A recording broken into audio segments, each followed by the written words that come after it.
Okay, so the book, yeah, the book we're looking at today is Poverty by America. And some of the summaries that I've read out of the book really states that the wealthiest country on earth has more poverty than any advanced democracy. And the question is why? Why does this land of plenty allow 1 in every 8 of its children to go without necessities, permit scores of its citizens to live and die on the streets, and authorize its corporations to pay poverty wages? So the question that I would like to put up as give your perspective on the book is, how can there be so much poverty in a rich country like America? So that's kind of like our beginning inquiry into what was the leading question that I thought, Desmond was kind of trying to deal with. And I would like to get your perspectives around, how did you feel? What did you think? What are your perspectives about how he managed this part of it? And what do you think of it? I don't know that the idea that it was, poverty persists because it benefits some wasn't necessarily a surprise to me, but some of the things like the, I guess the dollars, what was it, 30 some thousand, $33,000 a year that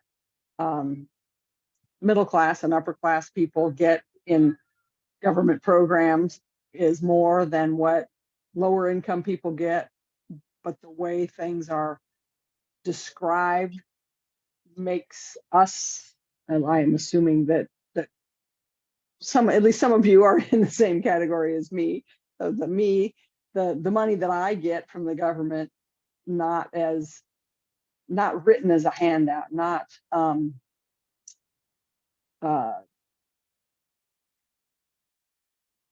it's sometimes it's not even seen as, it's what getting to keep what I earned, as opposed to a handout or money from the government. So the amount, I guess, of this government support for upper middle class people compared to lower income people, and really making me think about how we describe things, and how the tone, the messaging can have a big influence on how the perception is. Anybody else? How can there be so much poverty in a rich country like America? I haven't read the book, but I know a lot about this because I've been in real estate for so long. Okay. And the whole reason is because of the foundation this country was built on. And that was privilege and free labor. And so everything else is just magnified from those two opportunities that people took. And it's not meant to it was never meant to be equal or free or an opportunity. It was meant to be predatory and diabolical. That's what happened here. And so the Constitution, I mean, everything from that point on justifies that mentality of being, what do they call it? Manifest destiny. Scorched earth kind of theory. And we're just here, treading water, trying to find a way to make it all work. We are basically the people who make the dialogue that we're giving. We believe that, and we're the ones that actually make that work, because we're constantly fighting against the tide of the reality of what does happen.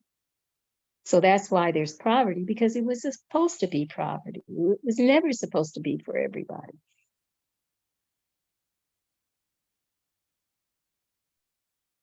I guess the other Anybody else? thing that struck me was how many of the documents that he referenced were seemed to be from congressional sources, and how old some of them were. There was one that went back to the late 90s. So it's been kind of an open secret for at least 20 years, probably a lot longer than that. And a group from our church read the book and discussed it. And our new senior pastor worked in public policy, and he was just kind of like, well, yeah, I knew this kind of thing. And so that was a shock to me, that it's kind of a open secret. It was no secret. It was from day one. How do you go to somebody's country? How do you go to somebody's house and say, well, I think I like this. I'm kicking you out. I'm taking everything you've got. How do you do that? It was always that from day one.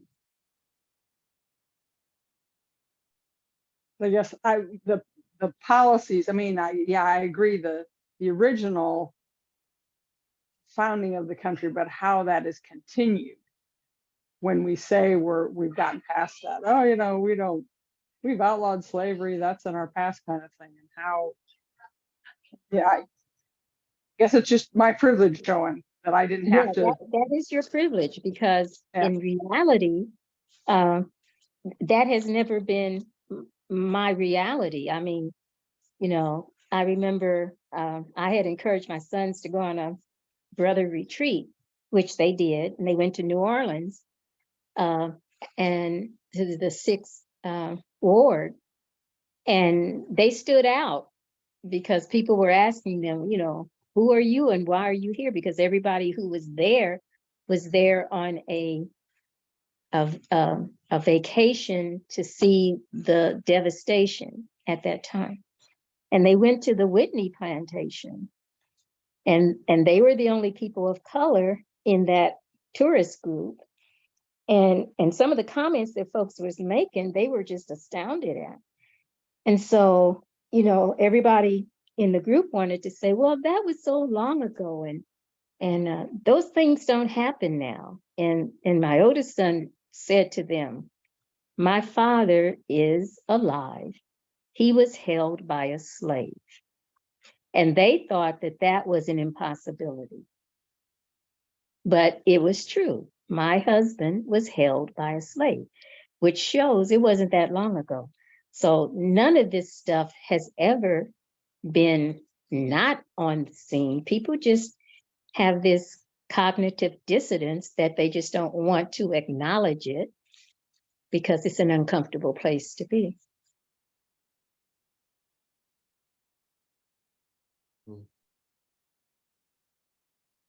Okay. Alvin, what do you think? Well, I'm with Joyce. I'm not sure if he quite goes, he has little hints where he talks about the continuities between the plantation slave system and the current economic system. One that stuck out was the sub-minimum wage. They talked about how that originated after quote unquote emancipation, where Black workers would go to restaurants and work in them, but they would be paid nothing and would only get tips and totally relying on tips. And that's kind of the origin of sub-minimum wage for restaurant workers, and including also the union, who was excluded from union organizing was the agriculture sectors, the domestic worker sectors, and things that were commonly held by particularly African Americans and women. I think that, and if we talk about it, we'll go more in depth. Born in Blackness really paints the picture of it. The United States is rich precisely because of the extreme poverty that it inflicted. That basically the West pulled itself, the West and the United States pulled itself out of to create the resources by doing sugar plantations first, which is such a brutal practice. and such, particularly back then, labor intensive, and people would just die. They would like work enslaved Africans to death. Like they would replace the workers every 2 to 3 years. And it's a similar form today as the grinding up of people in order to create convenience and wealth for others. And it could be that the other developed democracies they're talking about are more racially homogeneous. So really the exploitation happens across national boundaries. So Europe is more, it creates its wealth by exploiting the third, like, and then he doesn't touch on this too much, but it really felt like Mrs. Moore, what you said, that it really is a system that we have a lot of assumptions on how it works and how the economy works, unless you have lived experience that, oh no, it's some totally different. Yeah, my observation is that one of the core issues that he was kind of run through the book was really looking at it is some of these unfair circumstances that cause poverty.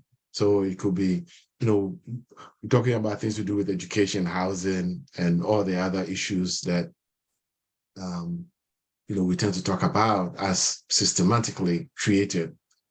But they all form what we call the unfair circumstances, because those things were not created in fairness. So in the end, it creates some level of unfair justice system. I mean, there's no economic fairness, and that creates a lot of injustices that happens in so many ways. But one of the things and one of the ways in which he kind of weaved this, which I think does not fall within the frame of what we typically get from giving a narrative about what poverty is and what it does and things like that. Because in Evicted, he was able to focus on, what was happening with housing and family and all the challenges that they were going through and how they were having all kinds of difficulties with their system. So Evicted kind of gave us the deep end of how it is like for what he talks about in poverty in America to really, kind of rise up. And the reason of it, and the part that I find to be very, very exceptional, is that, okay, so now we know the problem. And what he's really saying is, we are part of the problem, or you are the problem. And what are you going to do about it? So in some ways, we have to reevaluate or do an assessment of who we are and our role in perpetuating this, because this has been going on and on and on and on. It's been a conversation that's been going on. So one of the things that, Despond introduces is, okay, what is our role? Because the solution, whoever we put the solution onto is not going to solve it. And so how do we become empowered with the understanding that we have to begin to mobilize and organize to address, some of these things? And so one of the examples he gives is that, the rich people in this community are rich, and like what Alvin said earlier, they are rich because of the level of poverty that we have in this country. So most of the government policies and things that we do subsidizes affluence, right? So there's a lot of subsidies that the affluents get. So if you own a house, you get mortgage deduction and you get all the other things. Those are kind of government largesse, but that is given to people who already have. And even half or all of that money can actually be used to address the issue of poverty. So one of the ways in which, because you have to get to solution-based, right? One of the ways I think he addresses both sides of the issue is that, okay, we know what the problem is and what role are you playing in it? And what are some of the benefits that you are getting from the existing systems that you can bring together to really help to address the issue of poverty? I found that to be kind of a little bit insightful, because it's a little bit different from what, most people will talk about. It'll be one topic sided, like you get knowledge about something, but it tends to turn the thing on to you to really do an audit in various ways in which, or benefits that you are also getting. And out of those benefits and things is what perpetuates the issue of poverty. What do you guys think about that part of it? I think, was I reading it right, or I was just far left side? What do you think? What do you think, Joyce? You're shaking your head. I think if that was the statement that was made, it's absolutely ludicrous because I have no power to make any changes. The power is not within me.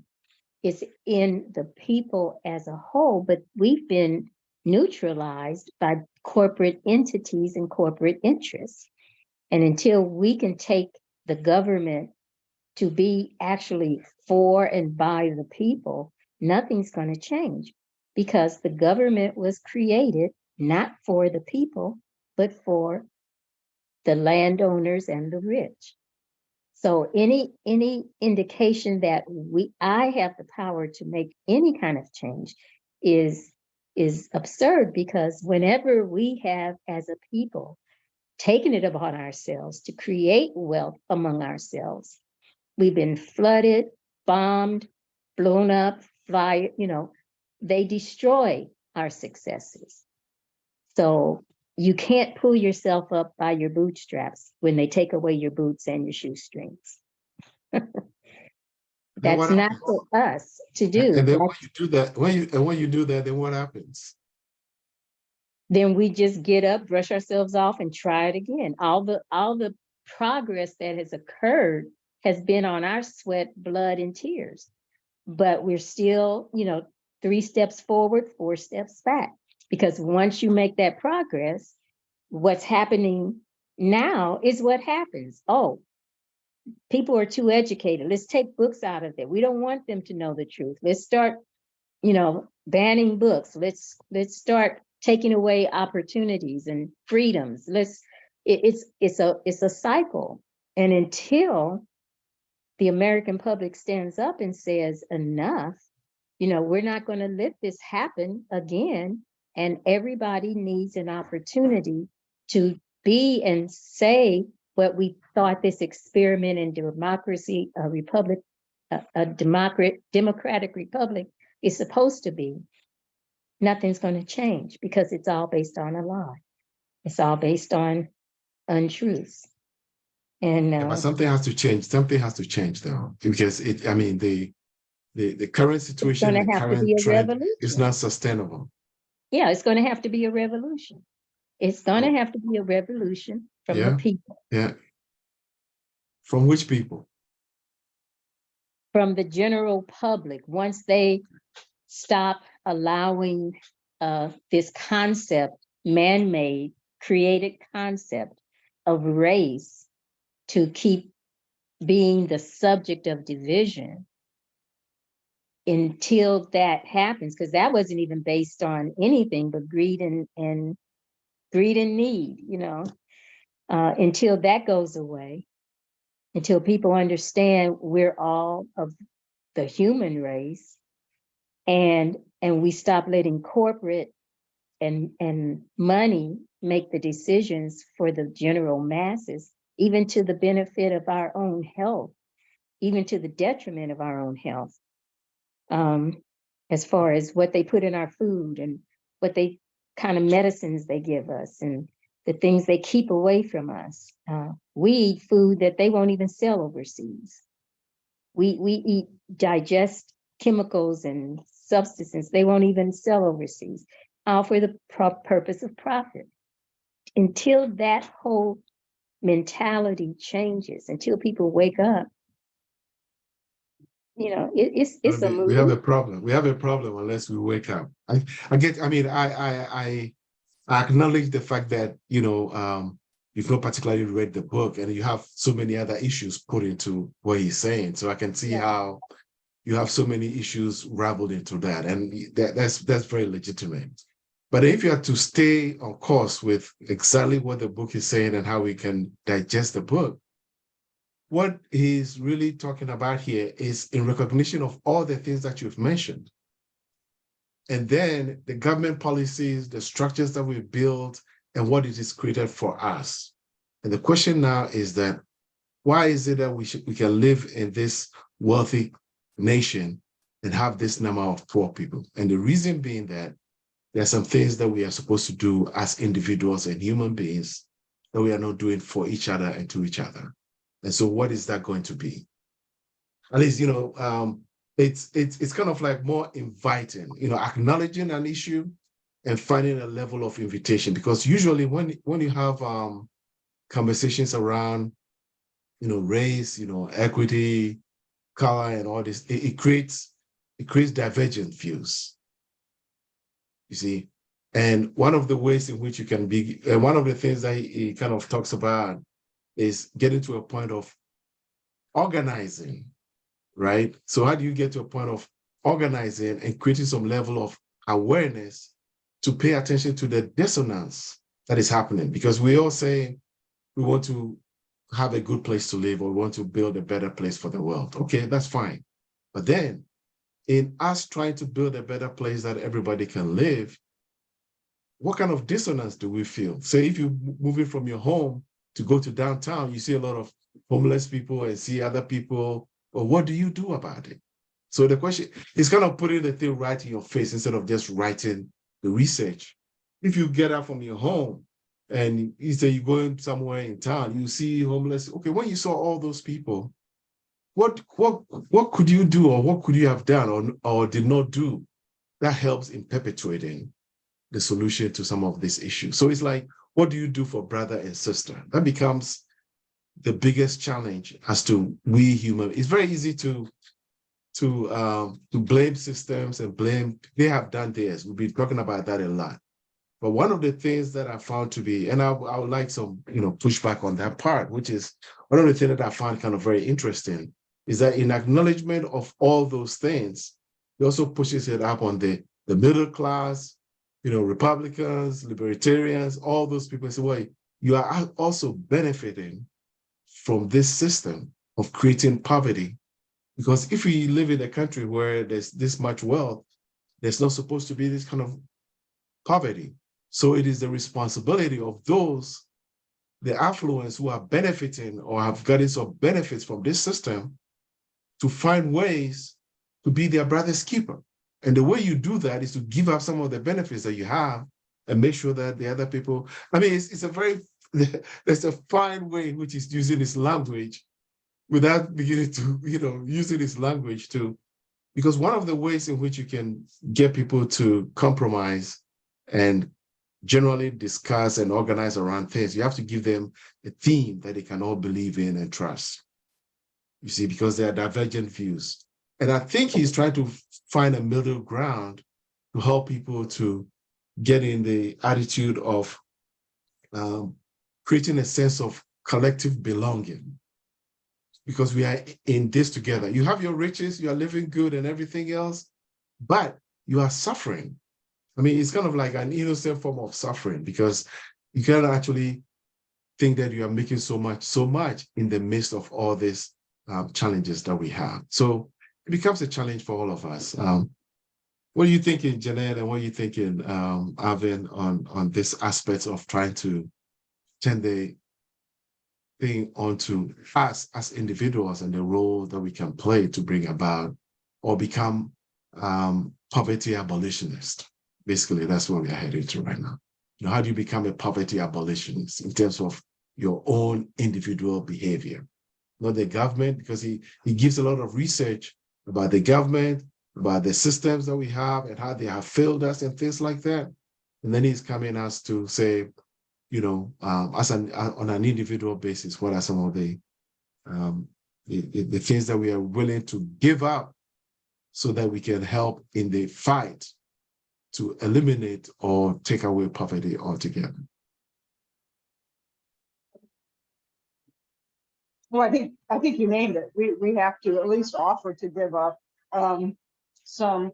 I think we have to be, sort of give up the financial benefits that we're receiving, and say that I don't really need it, Mr.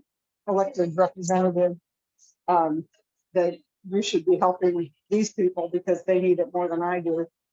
And unfortunately, I don't know if it really has to, well, I guess it does, because the majority of voters in this country are white. We either need to mobilize so that the minority that doesn't vote and isn't represented gets out and votes and takes the power that they should be wielding, yes, but also to convince the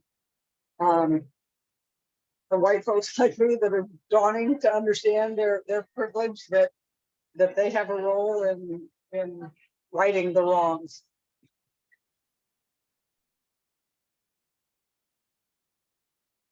And basically that's kind of what I was kind of trying to say.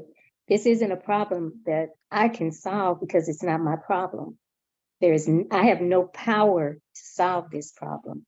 All my power has been taken away. I've only learned to exist by adopting certain rules and acquiring certain skills and talents and knowledge. But even with that, I'm going to be limited as to how I can affect change. And the only thing that I can do is kind of what we're doing. We can acquire property and make sure that there's affordable housing for people and they can stay in place, by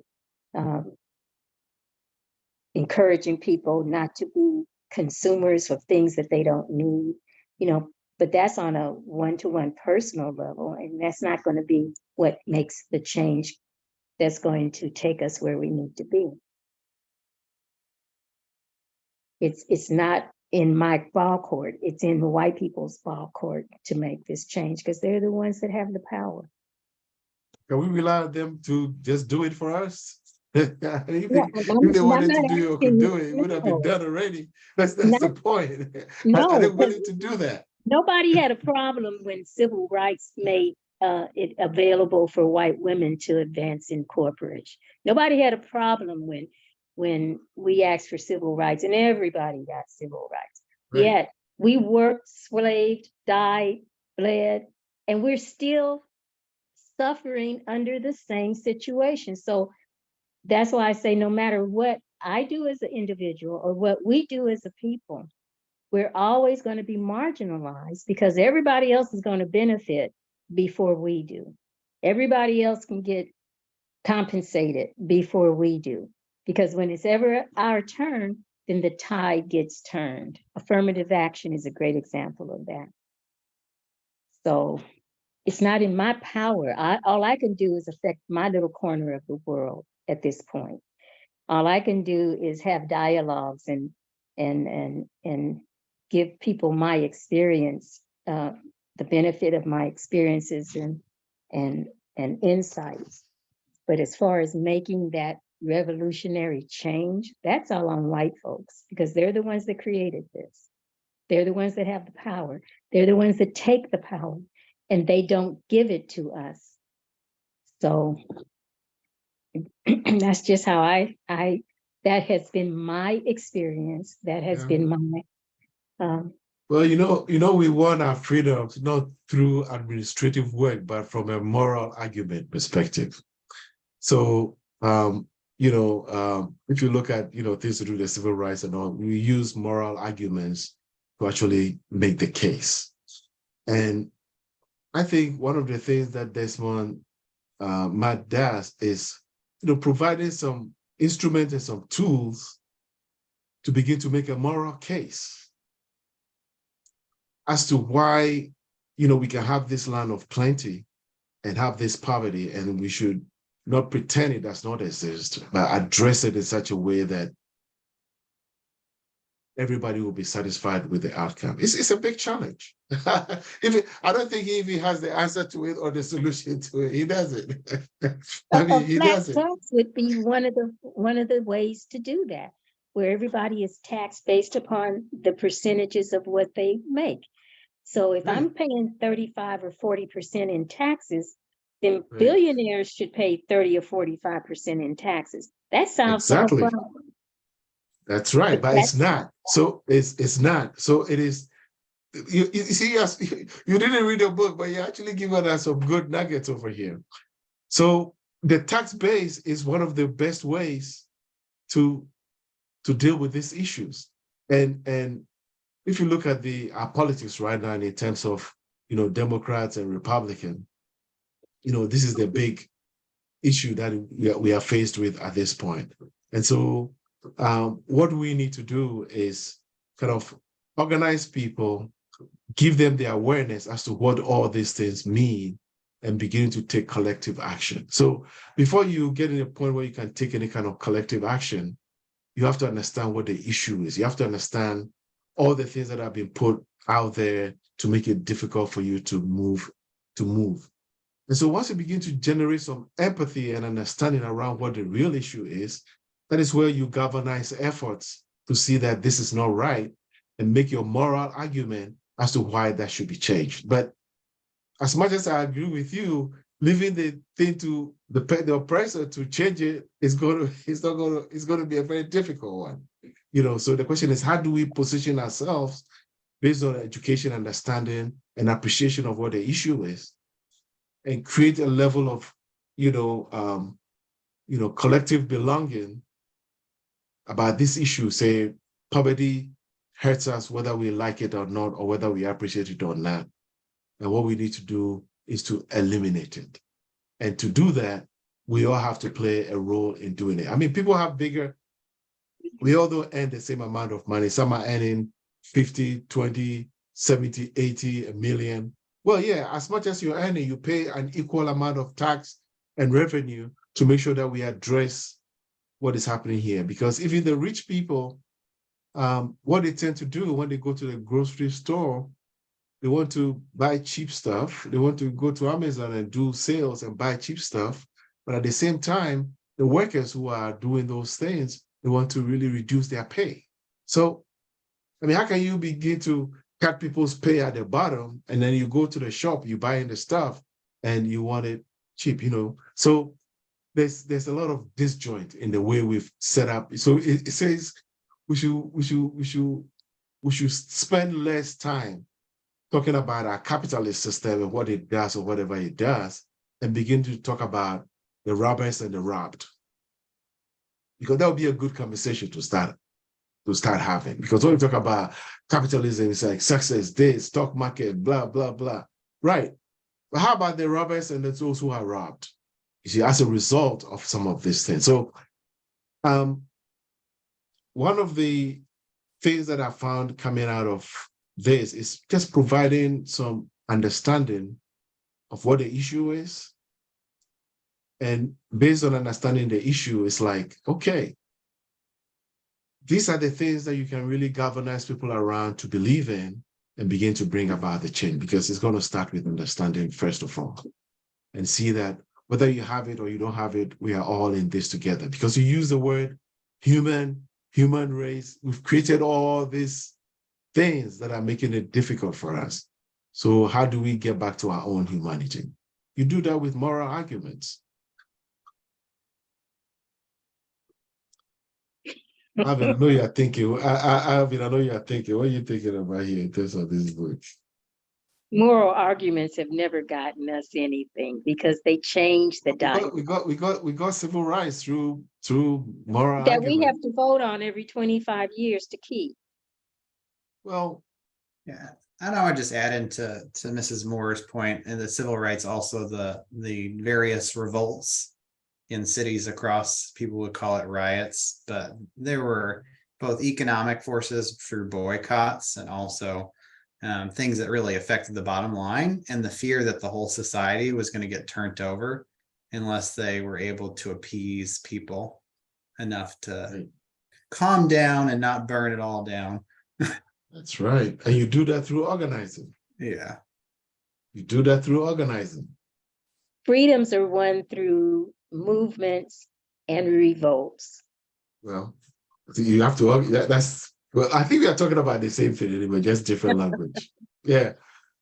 we're talking about this because to get revolt, you have to get critical mass of people to Right. have one intention to bring about, and you can call it movement, you can call it, but you need to organize people around an intention for those things to happen. Yeah, and I'll just add, George, I think that as things become more and more unequal, and a larger part, particularly of white and more middle-class populations, are impacted by poverty, not having a place they can even affordably have a house, then I think there is, the opportunity for more coalition and collaboration and understanding across those barriers and or common cause.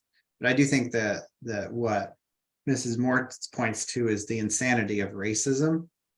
Yep. And whether and it could be that there's certain like parts of the group that say, hey, we want to work together and figure this out and make things different. To me, I just don't know like where the balance is with we all have actions that we take, but again, it's a very large system. And even if we solve poverty in America, it would be on the backs of poverty in the developing world. So like, I think it's a deeper kind of like you said about our own moral argument of what does it mean to be human and what kind of society do we want to live in? And can we create some kind of culture that is not steeped in that? Because it has existed in the past. Like there was a world before capitalism and colonialism started in the 1400s. Not that it was a perfect world, but can we in our arc of history add to that collective struggle of what does it mean to recreate a different kind of culture and potentially be the drivers of history? Again, I like Mrs. Moore, though, I'm not like super optimistic, similar to like the climate change issue, that it's both reliant on the larger system and also the individual behaviors that we participate in that is like part of a larger system that like makes it so the status quo is a lot easier. And like, so I don't know, it's a jumble of thoughts that I'm not really sure.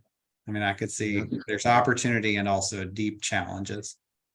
There are no easy answers here. I can tell you that there are no easy answers here. But I think through there are easy answers. The problem is those in power do not want those easy answers realized because then they have to dilute their power.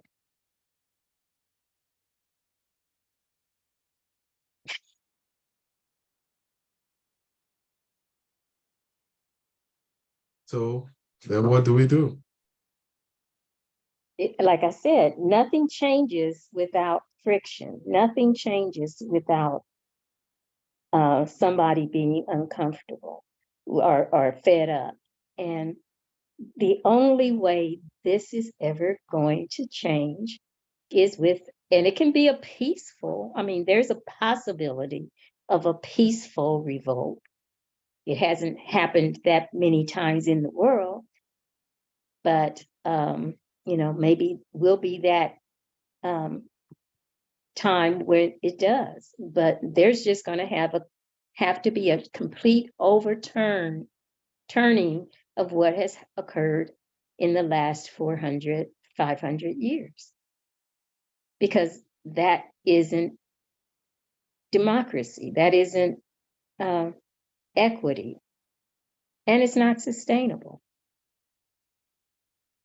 Okay. How long do we go? Is it an hour and a half? Or just an hour, so we're running on time. Oh, we're running on time. Okay. So one of the things let's focus on poverty by America. So it's like poverty and the role America plays. So we have created poverty, and it shows the various ways and various things in which we have created it.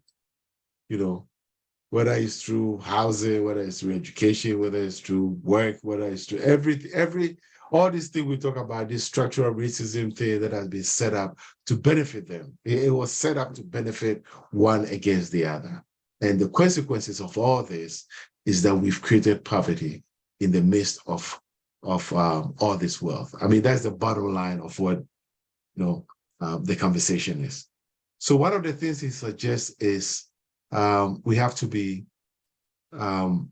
poverty abolitionists. So any thoughts or ideas about how to be a a policy abolitionist?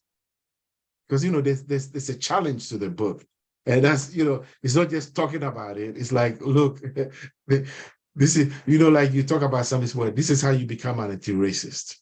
These are the things that these are the behaviors and characteristics that you can demonstrate to show that you are an anti-racist.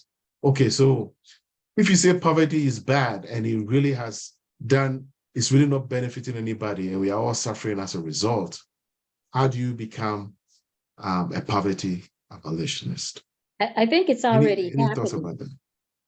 I think it's already happening with people growing their own food. That's the most guerrilla kind of action you can take. Growing your own healthy food, taking back your health, taking back quality food. Quality food leads to better health, leads to a happier person, and the idea that a lot of things that we think we need, we don't really need. All we need is good food, a place to rest, and a purpose. And I think we just have to simplify what we're doing so that it's not as complicated as wanting everything you see, being not in tune with the environment, and just making those little guerrilla acts individually into a movement.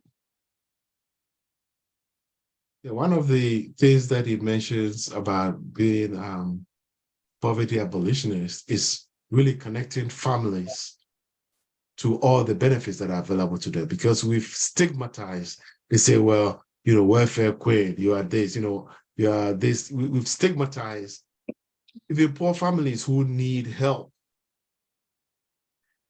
We've stigmatized them. And so what is happening is even those who have access to some of these government benefits that people like Social Security and everybody else has, like mortgage reduction that they take for granted. Even poor people have been stigmatized such that they don't even go and get some of the benefits that are available to them. So one of the ways in which you can become a poverty abolitionist is to identify families and make it possible for them to access some of the things that are already there for them, because sometimes lack of knowledge or not knowing what to do. And also be against some of these organizations who take you all through the hoops before they actually give you any kind of benefit, especially if you're a minority or you're Black. So being a poverty abolitionist entails a lot of things. Food, it could be something to grow your own food, but at the same time, it will be linking people to get what they deserve and really be participants in things that belong to them and they've not really have the chance to connect to. Okay, and then we have to figure out ways to do our own audits and divest ourselves from the current economy, because there's got to be some form of divestiture, right? And so when it comes to, well, how do you divert your resources and divert your whatever you're doing to support this existing system and use it towards the things that you think will help, to grow, common good among and eliminate poverty. So it's got to be an everyday thing that we can be doing. Any other thoughts before we close out? I think our time is almost up here. I think Imitet always had a statement about getting off the plantation, and I think entrepreneurship and empowerment individually is something that we need to embrace so that local economies are developed and stronger. And I think that would be a method and a resource.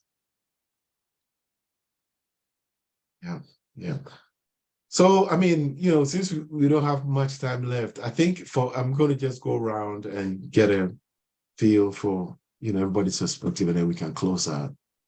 I think most of the issues that, Matt Despond points out in Poverty by America is one, timely, and useful for all the conversations that are already going on here, because it provides another avenue for to engage other people in such a way that they can come into the pool to share the meaning of what it takes, for what it's going to take for all of us to bring about this change. It's more inviting because it puts all the facts right in their face, you know, and it debunks all the other things about poor people and things like that. So once all those things have been debunked in a very heavily researched work, the question here is, what role are you playing to perpetuate this kind of situation in the wealthiest country in the world? And so that is kind of like, you know, what I saw or read or felt through the book and the learning that I got from it, that everybody has a role and every day we have to be doing something to bring that about. Okay, Janet says Janet is out. Okay, Janet is out. Okay, so Joyce, can you give us a quick summary here? And Alvin, you can give us your quick summary and then we can wrap it up. A quick summary, huh? Well, like I said, I haven't read the book, but I've read so many books like it. Right. That it gets kind of trite after a while. But I think it always has to start at the grassroots. It always has to start with the individual. And it has to start with people making choices that may not be popular and taking actions that are more cooperative and inclusive, and it rather than having a more bottom line vent to it. It has to be something that is for that will raise all boats and not just make one person rich. And so that's how I generally try to work it anyway. And yeah. And I think this was the most lively books discussion that we've had so far. Thanks to George, your great questions, and Mrs. Moore, your warrior spirit. Really appreciate you bringing it real. Yeah, well, we need all that. We need all that to make things exciting, because like you said, it shouldn't be as easy, you know. You have to create some friction and tension. So that's all good. very good. Okay, so Well, George, thank you. This, Super appreciate it. oh, you're welcome anytime. It was fun. It was fun doing this. Maybe I'll try and get another book and for us to get a little bit deep in it, because I'll try as much as possible to be neutral. I kind of understand understand the issues. You understand it, but you still have to try to be neutral, because you don't want to go too deep into things. Yeah. So it was good. So I'm done. Alvin, if you're done, I'm done. Yeah, well, thank you all for coming out. We really appreciate it. And you all have a great rest of your evening. Will do. Okay. All right, thank you. Do you have a next book, or our next meeting is like what? Next, we don't. Or are you gonna send email? If you all have ideas, so we could make suggestions now, or we could just by email or something. With suggestions. I don't know if any of the books that people talked about stood out. Okay, I'll send a suggestion. Okay. Yeah, okay. Sounds good. All right. Thanks, do you still have your this is Joyce. Do you still have Where I Was Born poem? Where I Was Born Poor. Yeah. Oh no, Where I Was Born, the poem. Oh, yeah, somewhere. I don't throw away anything. You don't? No. You know I still have it, right? No, I didn't. That is the loveliest poem of all time. Anyway, we'll talk offline. I just wanted to know that you're keeping it. So we'll talk later about that. I love that poem. That was really creative. Okay. It was so creative that I kept it as one of the one of the treasures of my career. Kind of Oh my goodness. was able to was able to dig this kind of conversation out of somebody, you know. So it's one of my treasures. Wow, I'm flattered. Thank you. Yeah, yeah, yeah. I just released the secret, but that's what it is. Wow. Yeah. Okay. But it's been Well, a treat. Nice talking to you. See you soon. Take care. bye See y'all bye. later. Thanks. All right. Okay.